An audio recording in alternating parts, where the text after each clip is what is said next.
Hello everyone, and welcome back to Nier Reincarnation. I'm G, and today, for the last day before Spookmas, we will be doing a couple of dark character stories, or EX character stories, for the last two characters that we just did the extra stories for. So, let's get started.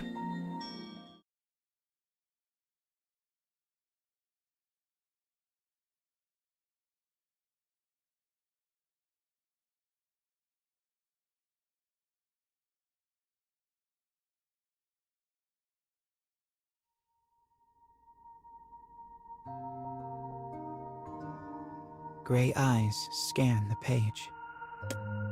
A king is not a conqueror.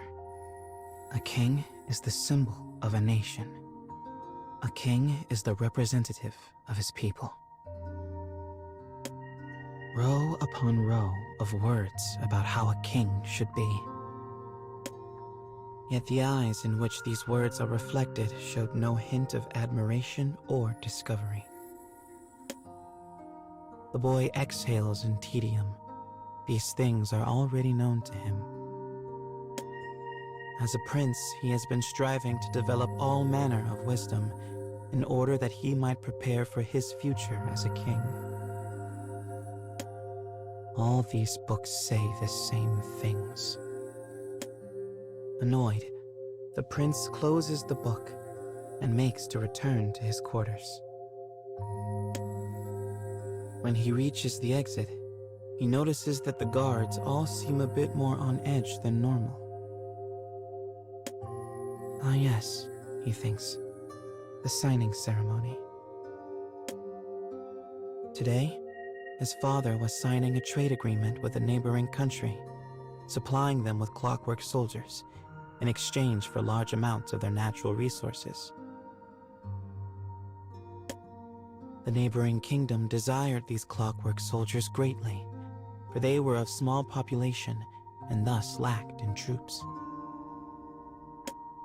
But clockwork men who would fight eternally without grumble or pause were a breakthrough solution to this particular problem. And as for the prince's kingdom, they needed natural resources to further their own research and development, much of which was dedicated to these very same clockwork soldiers. His footsteps echo across the marble floor. The castle is large, and it is quite a distance to his chambers. He thinks about the ceremony as he greets another set of guards. Though he is a prince, he has yet to witness such an international affair for himself. It would be good for me to know about such things. Maybe I should take a quick peek and see what it's like. It can only benefit me in the future, after all. Thus, having rationalized it, he decides to walk past the drawing room where the ceremony is being held, on the way back to his chambers. The group from the neighboring country has already arrived, and there is quite a large crowd gathered. There are numerous guards from the prince's kingdom, as well as ones from the opposing side. There are ministers and clerks and advisors and lawyers, and in the center of it all, the two kings. But then, at the edge of the crowd, the prince spies a young girl. She lifts the hem of her white skirt and curtsies at the room, seemingly at ease amidst all the murmuring adults. After gazing at her for a bit, realization finally dawns. She's the daughter of the other king, a princess. He recalled what he had just been reading in his book. She is not a king herself, but she seems to understand how a royal family member should act. As he stares, the prince reflects on his own position. Will I ever be that confident? That composed? As if sensing his attention, the princess suddenly turns around. He immediately hides his face behind the book in his hand but it is a useless gesture. Before he knows it, the princess is approaching him. He tries to pull himself together and fails miserably, but the princess either doesn't notice or doesn't care. Instead, she stands right in front of him and says, "You seem pretty weak for a prince." "What?" he responds. The prince immediately rejects his earlier thoughts. She's not acting like royalty at all. She's just rude. "You're the daughter of the king," he stammers. "You should be ashamed to treat a fellow royal in such a way."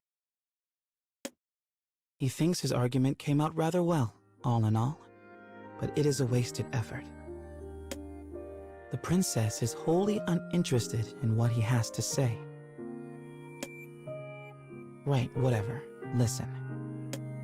"Whatever? What do you—" The girl suddenly places a finger on his mouth, cutting off his argument. Her lips, which are the color of early spring blossoms, break into a smile as she says, "Want to go play?" His gray eyes widen in bewilderment.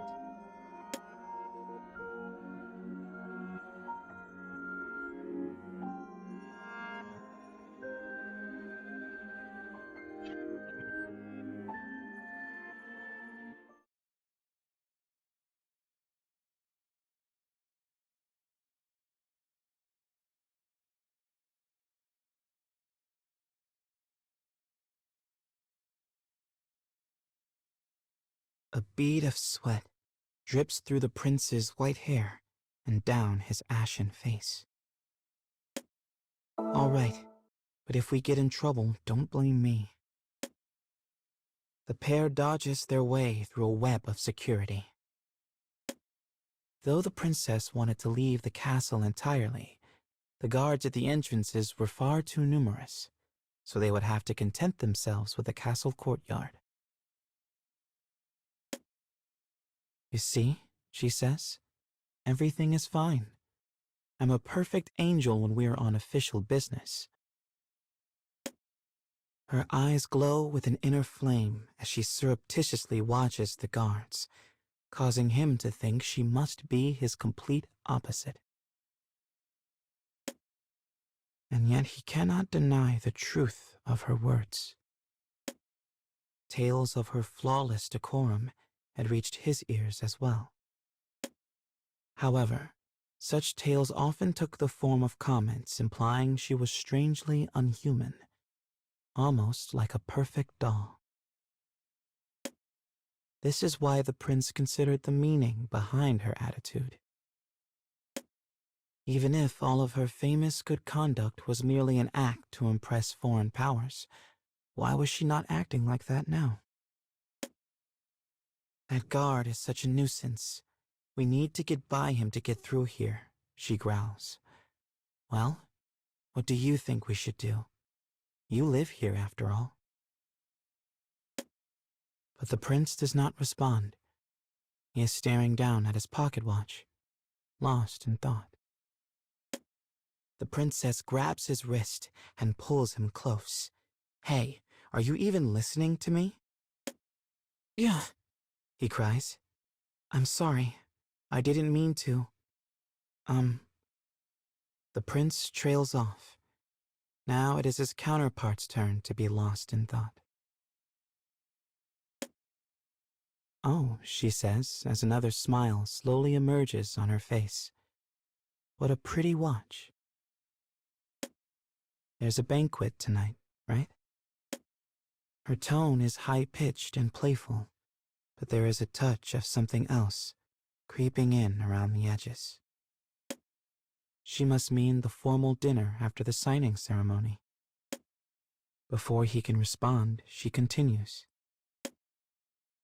"In that case, the castle will be heavily guarded all night, which means that soldier must have a shift change coming up." Suddenly, the prince understands what she is driving at. But just because he understands, it doesn't mean he likes it. He's going to be anxious for his relief to come, which means he's going to be staring at his watch. And you want to slip by while he's distracted? The princess winks, clearly pleased that he's finally caught up. Yeah, but it doesn't matter if he's looking at his watch, because he'll hear us when we run past him. Then we just have to run quietly, right? But the princess turns away as he speaks, her mind already made up. As he trails off, she watches the soldier and waits for her moment. There's no reasoning with this girl. Words and logic are meaningless. Suddenly, the princess tenses. The guard takes one hand off an automatic rifle and brings his wrist to his face. A yawn breaks out, and another. It happens in a moment, not even 10 seconds in all. But it is all the princess needs. She grabs her reluctant new friend by the scruff of his neck and makes a break for it. The two race down the corridor and out of the guard's sight. The prince, feeling yanked in all directions, only prays his feet won't betray him with a fall. Yes, cries the delighted princess as they come to the door that leads to the courtyard. The prince tries to slow his ragged breathing as the princess reaches for the handle. And suddenly stops. What the hell? Seriously? Windows line the courtyard, each with a guard behind it. Though they will be able to enter the outdoor area, they'll have to move carefully to stay out of sight. Damn it, we can't play like this. Shh, you're too loud. In the end, they sit down in the shade of a shrub and use its leaves to stay out of sight. The rays of the midday sun cast their shadows on the grass, but it seems unlikely such a thing will be noticed. The princess mutters in discontent as she looks up at an opening in the courtyard roof. Well, this has been an extraordinary waste of effort.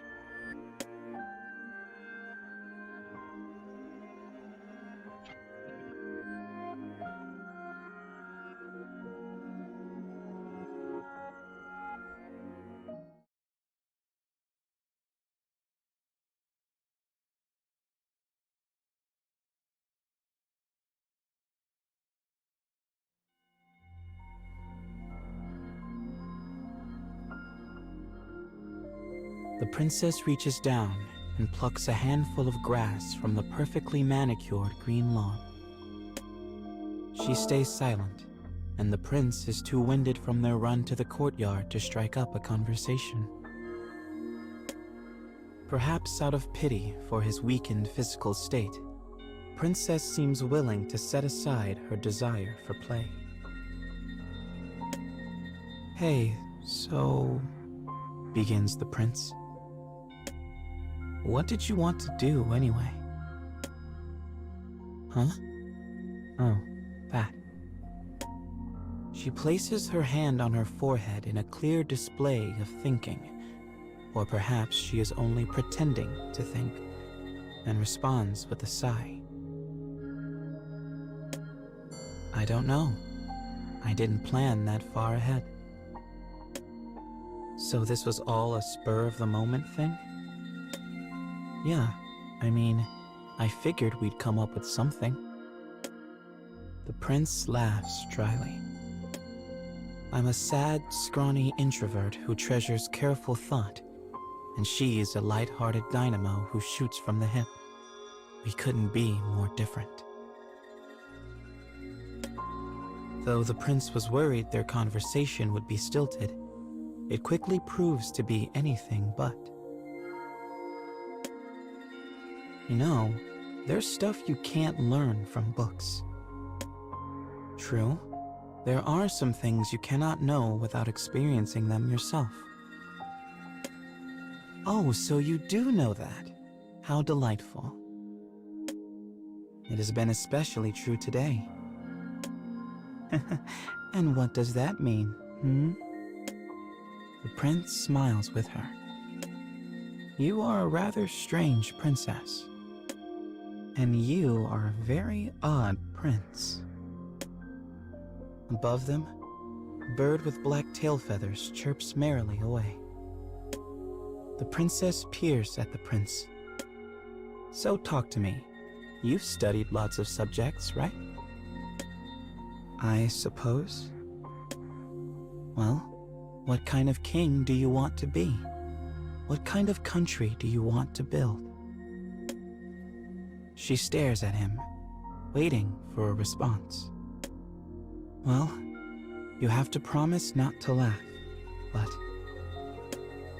He holds the book in front of his face again, as if to ward off her inevitable scorn. I want to make this a country without war. There are many people in this world, and it is filled with so many wonderful things. But I believe all of us working together could create even more wonderful things. If everyone was working toward the same goals, no one would be harmed at the expense of another. Anyway, that's my wish. So what about you? Me? Before she can respond, a shrill ring interrupts them. It's coming from the prince's pocket. Sorry, he says with a bow. It's my father. The princess shrugs. Don't worry about it. He apologizes again before leaving their shady spot and bringing the communicator up to his ear. The voice on the other end is most familiar. Where are you? What are you doing? Father, I was just... The prince's expression stiffens as his voice turns hoarse. He had tricked his own guards to reach an off-limits courtyard. He was cavorting about with the princess of a neighboring country. The truth would only lead to trouble. But his father was not a man who could be led astray with lies. There's no choice. You have to tell him. You have to take responsibility for your actions. I am in the courtyard, Father. Are you alone? His father's tone is unemotional, a simple request for information. And that terrifies the prince. No, the princess is here. As he squeezes out his answer, he doesn't notice his new friend's worried gaze from across the yard. I see. Father and son fall quiet, but the weight of that silence could not have been more different for the two. He is furious with me. Punishment will be swift. But the next thing he hears defies all expectations. Very well. The king pauses a moment. I'll be there soon. The two of you stay put. The call ends as quickly as it began. When he returns, the princess peers at him worriedly. You okay there? Yes, he replies nervously. Everything is fine. So, what were we talking about again? His words couldn't have sounded more hollow to his ear. But the princess makes no more mention of it. Oh, that? I don't know. I've totally forgotten.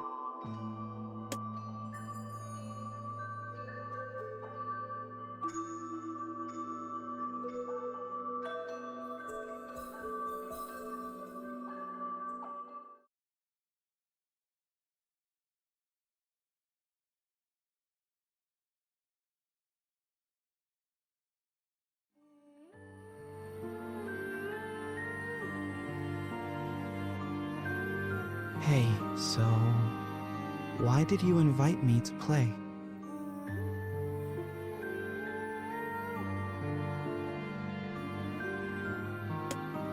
This question has been on the prince's mind. But his true concern is about the call from his father. Something about the instruction to stay put gnawed at him. Perhaps because he expected his father would be angry with him. Regardless, he can't help but feel something ominous about it. Across from him, the princess squirms. Well, see, unlike her rapid-fire banter from earlier, she seems to be choosing her words carefully. I think you probably feel the same way, but my circumstances are sort of unique. She stares off into space as she talks, looking at nothing. My parents are always too busy for me. All the adults are. The only other kid I ever see is the one in the mirror. Maybe it would be different if I wasn't an only child, but it's just that I've always felt like I had to act a certain way around other people, you know?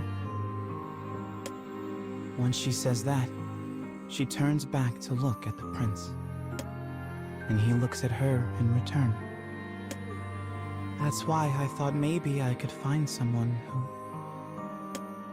Her sentence would never be finished. It has been blotted out. He feels the shadow of his father, smells the aroma of gunpowder, and stares at a white dress, quickly turning red. It is too late to stop it. Military boots thunder around him. Her spring blossom lips are as lush as ever. And he understands that his father's men have shot the princess. He wishes he didn't. Well done, my son. A low voice rumbles in his ears. The soldiers lower their guns at the king's approach. His face twists in a bitter scowl as he speaks. What a disgusting nation. To think they would use a young girl in such a way. To think they would scheme to kidnap my own son. The prince sits absolutely still. Not a breath stirs. We shall have no agreements with such a country. The prince finds it hard to believe she could have had such plans. But he doesn't have definite proof, and his father's shadow now looms over his heart, chiding him. What could you possibly know about someone you've just met, it seems to say. I could not leave this matter unattended, continues the king. Dangerous buds must be quickly plucked. He turns to his men as if seeking agreement. The soldiers all nod heartily. At the sight, the prince feels both relief and a disturbing fear that seems to crawl across his body. Come, Rion, we must be off. Turning to leave, the king calls out to him. Yes, father. He responds firmly, as if to push aside his jumbled thoughts. It was his father, the king of this country, who had spoken, which means it must be true. You heard the stories. She was strangely unhuman, remember? As he follows his father, clutching his book to his chest, he does all he can to convince himself. The blood splashed across the cover drips onto his sleeves. The next morning, clad in ceremonial dress, the prince stands before his people. His clothes speak his station to all the world. By wearing them, he plays a role as his country's symbol. His legs quake as he stands on the platform. His father has given him a single order. Tell the people of the fear you experienced. She had never scared him. Yet he has no choice but to say it. His own assassination has just been foiled, which is the perfect justification for war. His mouth, dry as a desert, struggles to form words. He does not know what he is going to say. Perhaps she was an assassin. Perhaps she was innocent. He does not know. But there is one thing he does know. His words will spark a war. With a shaking voice, he begins to tell his tale. A chill alights on his fingertips before spreading across his body. But he balls his hand into a fist and fights to ignore it.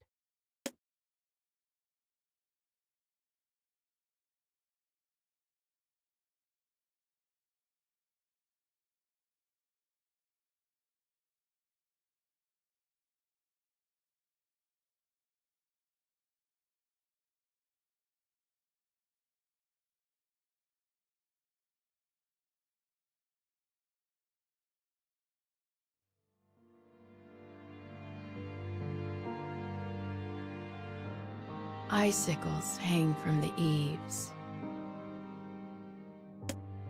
The world outside is enrobed in white. The snow here is deep and cold.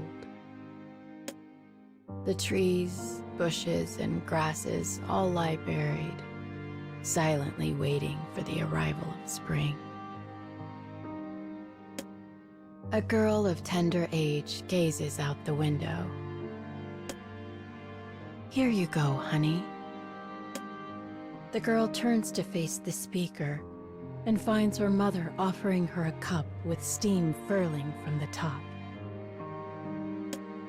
It's filled with warm goat milk.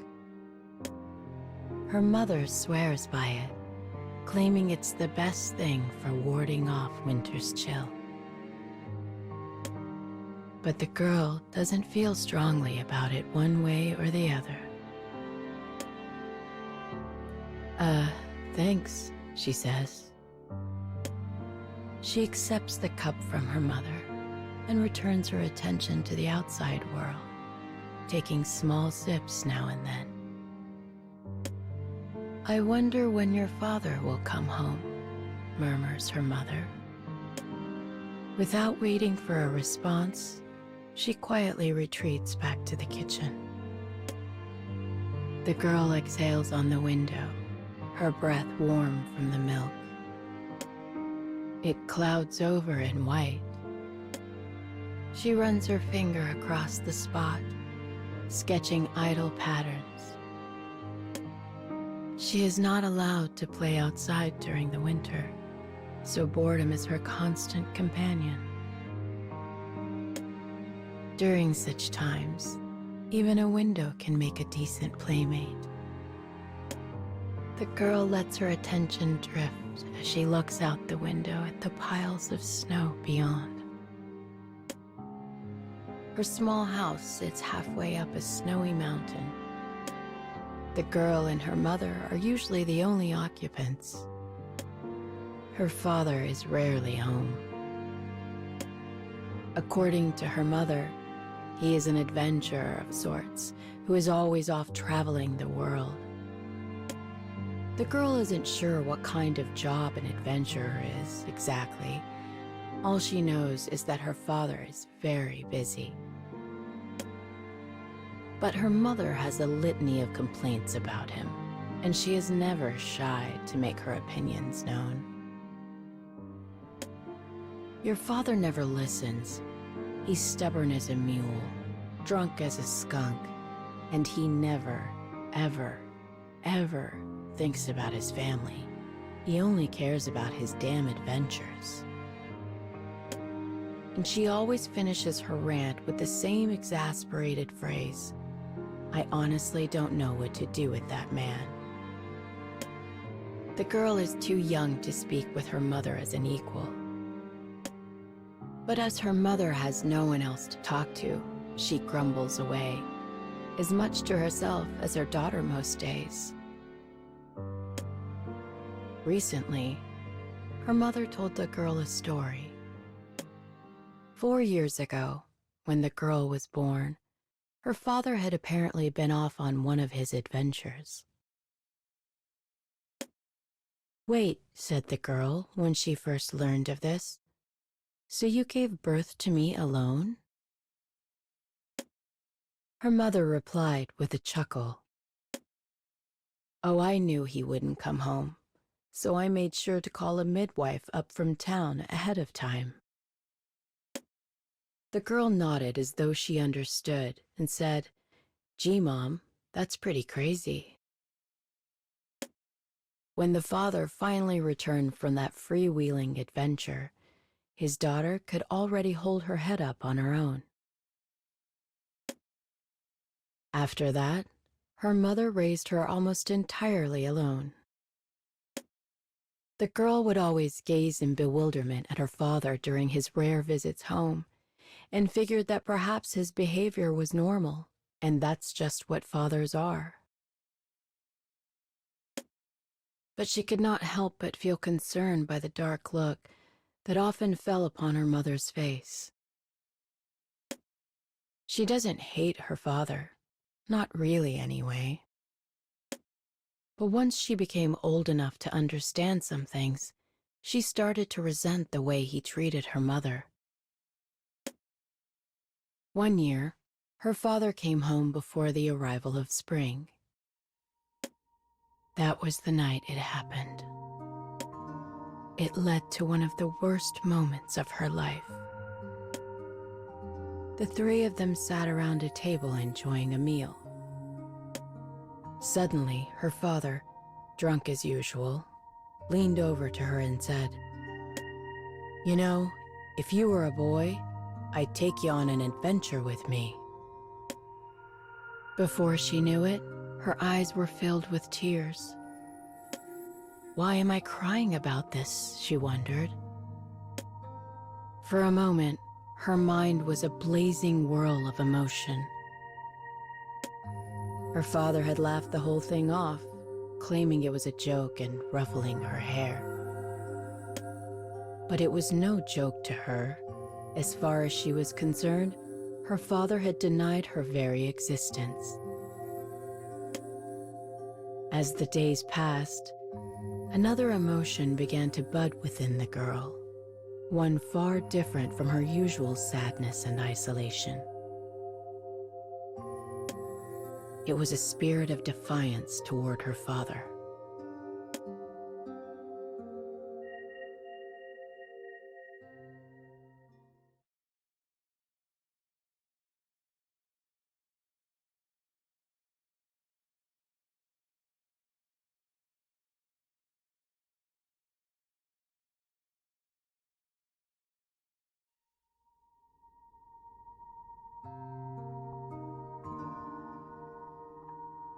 "You know, if you were a boy, I'd take you on an adventure with me."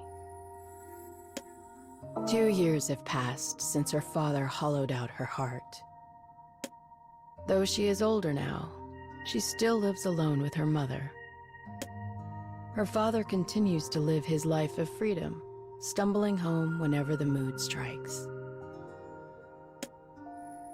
Why does Dad like adventures so much? Why does Dad think they're more important than Mom? Why does Dad hate me? These questions often enter the girl's mind before she falls asleep. But one of her lean years can never find the answer. Eventually, as always, her father wanders home. When he crashes through the door, he hands over all sorts of random articles to her mother. They're a mix of strange statues, odd flowers, and a dozen other useless trinkets, but he refers to them proudly as his spoils. "Sell them for money," her father says proudly, but the girl knows from her mother that his spoils are near to worthless. In the end, her mother always paid their living expenses by knitting clothes and gloves and selling them in town. But of course, her father has no idea. She asked her mother once why she didn't tell her father this, and she just shook her head. Those spoils are important to him. If he ever realized they were junk, it would make him terribly upset. After handing over his most recent spoils, her father gulps down strong alcohol with dinner. Though he is usually silent on his first night back, this time he gleefully spins tales of his adventures. Ever since the incident of 2 years ago, the girl had avoided her father when he drank. She couldn't bear having him say something so cruel again. That's why she rarely hears his adventuring tales directly. But his booming voice is impossible to avoid in the small house, and it reaches her as she lies in bed.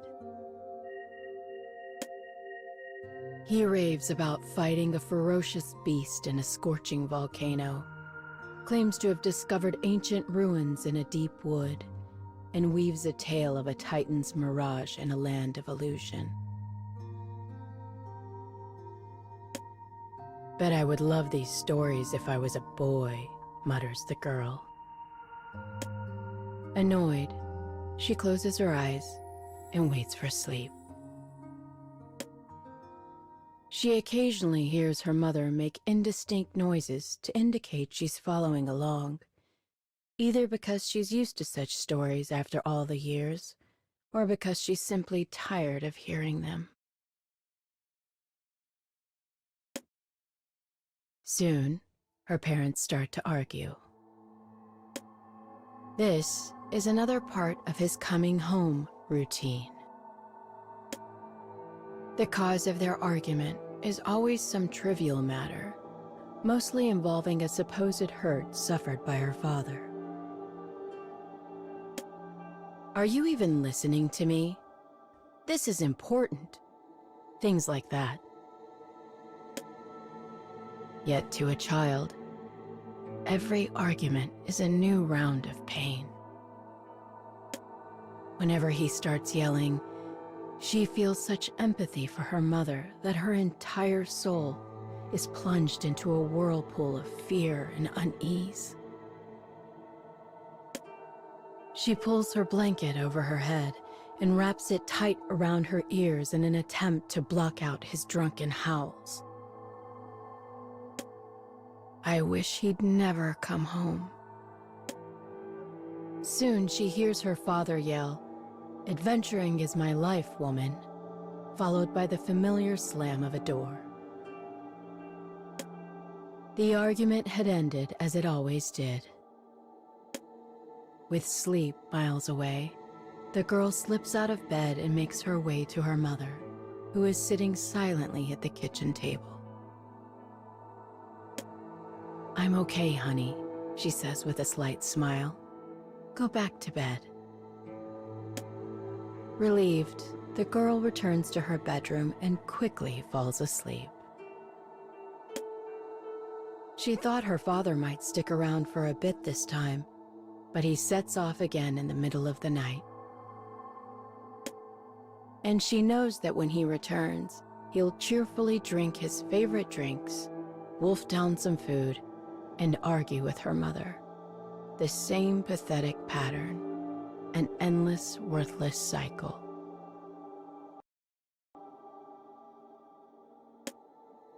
Why did he do the same thing over and over? And why did her mother put up with it? She did not understand at first. One day, the mother said to the girl, "That's just who your father is." To the girl, it looked as though her mother was forcing a smile. The girl eventually summed it up in a single thought. I guess that's just what it's like to be married.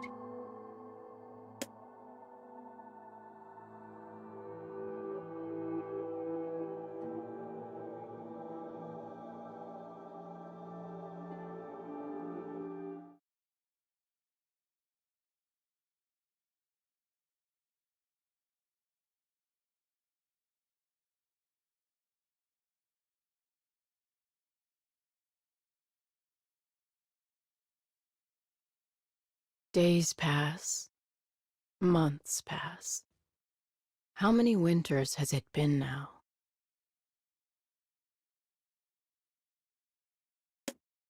As always, she drinks her warm goat milk and stares out the window at nothing of particular importance. Giant trees, mysterious animals, colorful flowers, creepy insects. From spring to autumn, the whole outdoors surrounding their home is her special place. She spends her days covered in mud as she runs through the mountains, following her curiosity wherever it leads. But winter? Well, winter is different. Deep banks of snow confine the girl to her house. Her world shrinks down to a single fogged-over window. She hates winter. She hates it with all that she is. This winter, her mother is nearing full term with her second child.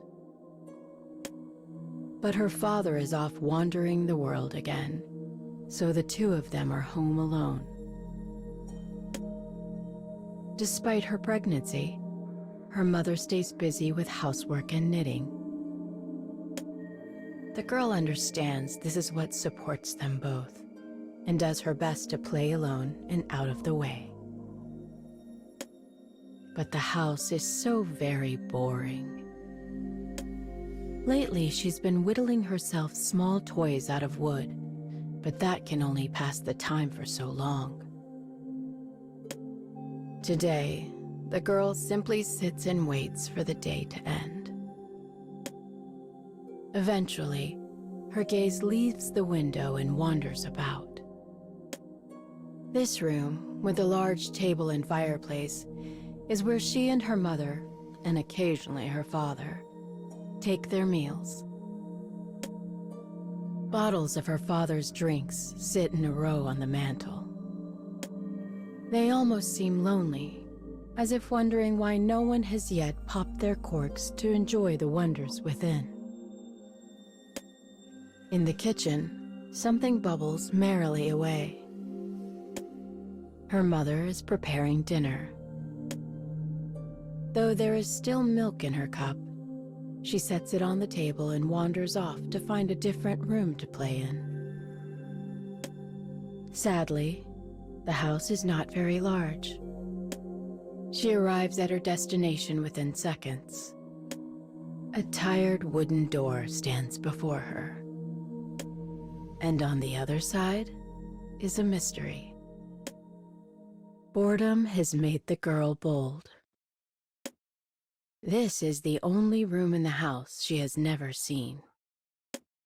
It is her father's room. He has forbidden anyone else from entering it. "I have important things in there," he often said, "and I don't need you fiddling around." He is definitely hiding something, says the girl to no one. She feels years of defiance and resentment boiling up, and suddenly wants to open that door more than anything. But if her mother catches her, she will be very upset. Her mother takes promises with her father seriously, after all. That was why she snuck past her mother in the kitchen and approached the door on feet as quiet as a cat. Before her, a door. Behind it, a space for her father alone. She can hear her own heartbeat. Sweat glistens on her palms. She is nervous about disobeying her father, but also about learning his secrets. Finally, the girl pushes the ill-fitted wooden door ajar, slips through the gap, and closes it behind her. The room is silent in the absence of its owner. It is also exceedingly plain, with only a bed, a desk, and a small assortment of adventuring tools. She begins her exploration at the desk. It is covered with a messy stack of papers. There is a date scrawled on each. The girl flips through the papers idly. They are records of his adventures. The rough handwriting belies the fact he wrote them all himself. Each story tells of dangers faced on his travels, of moments that mark the line between life and death. They tell what he thought, what he did, and how he felt. They also speak of all the marvelous sights he has seen. They're so detailed, it's like the girl is there with him. She digs deeper and deeper into the pile before finally reaching the bottom, where she finds a paper from one year in particular. The year she was born. She opens the record and begins to read, and as she does, her heart leaps into her throat.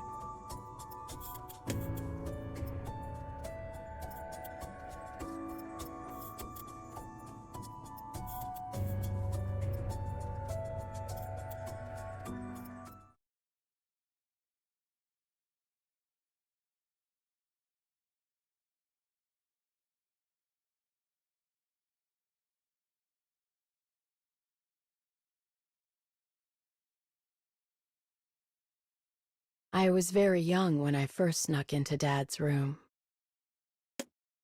He had a pile of writings there, but one in particular spoke to me. The date on the cover was from the year I was born.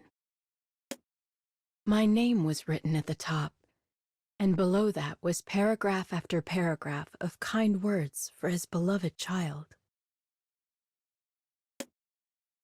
I'd often doubted he even remembered me at all, so I held it tight and read furiously. I want to show my beloved daughter all the secrets that slumber in this wide, wide world.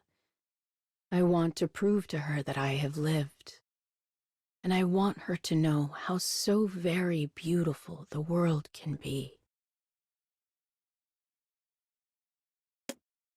That's why I'm writing down my adventures starting today, so that someday she can know all this for herself. My only wish is that her life be filled with joy and wonder. I would give anything for that. Dad was a large, loud, awkward man. And he was terrible at expressing his feelings, especially love. But in that moment, I suddenly understood him. The date on that entry was 3 months after my birthday. Mom told me he was off adventuring the day I was born.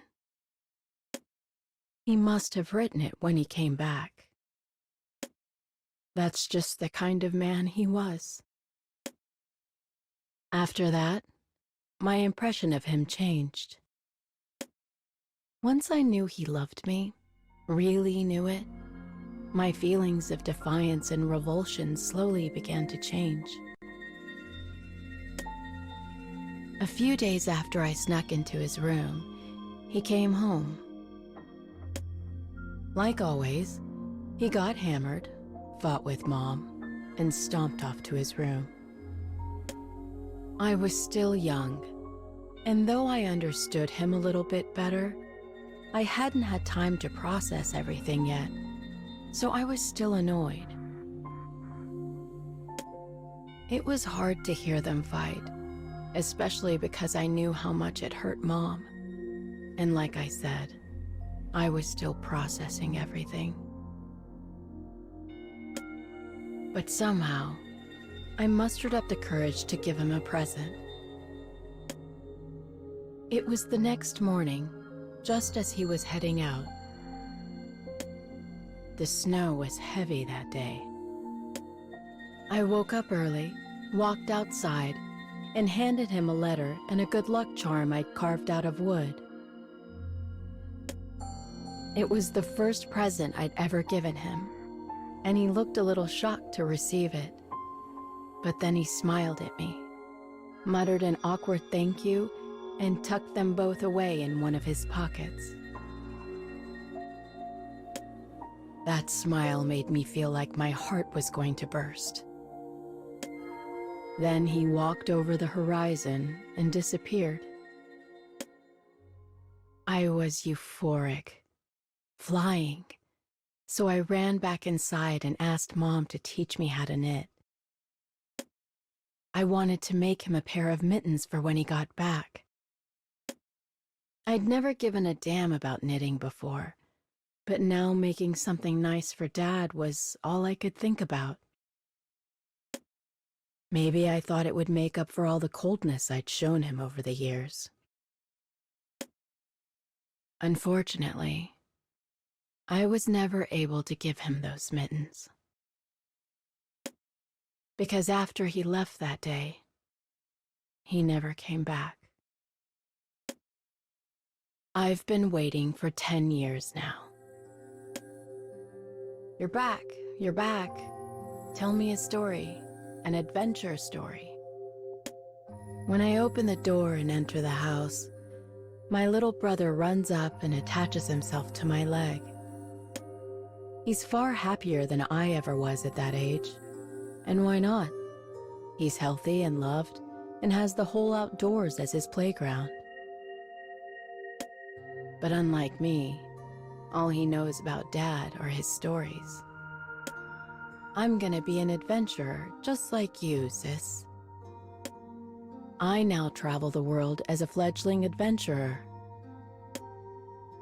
And on the occasions I make it home, I always make sure to spin my brother a tale or three.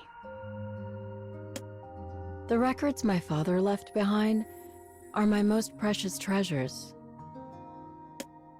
Mom was beside herself when I told her I was going to be an adventurer, but she eventually came around. You can only fight what's in your blood for so long, you know?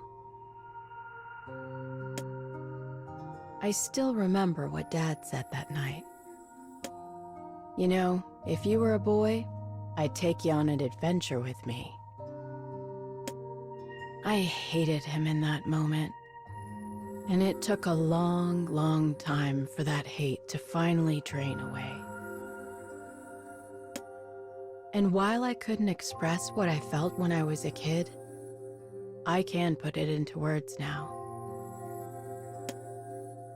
He was wrong.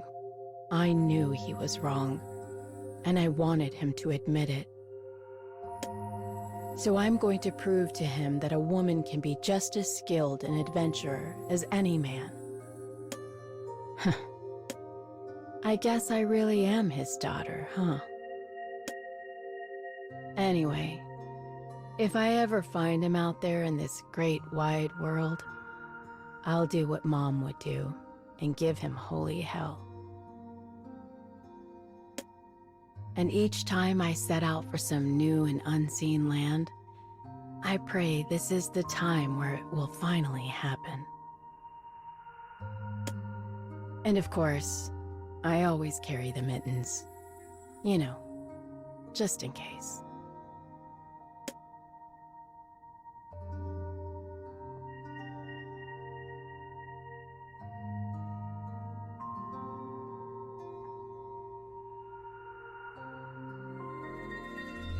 Alrighty, and that is where we are going to cut it for today. As we move into Spookmas, I will not forget about what we've done here so far.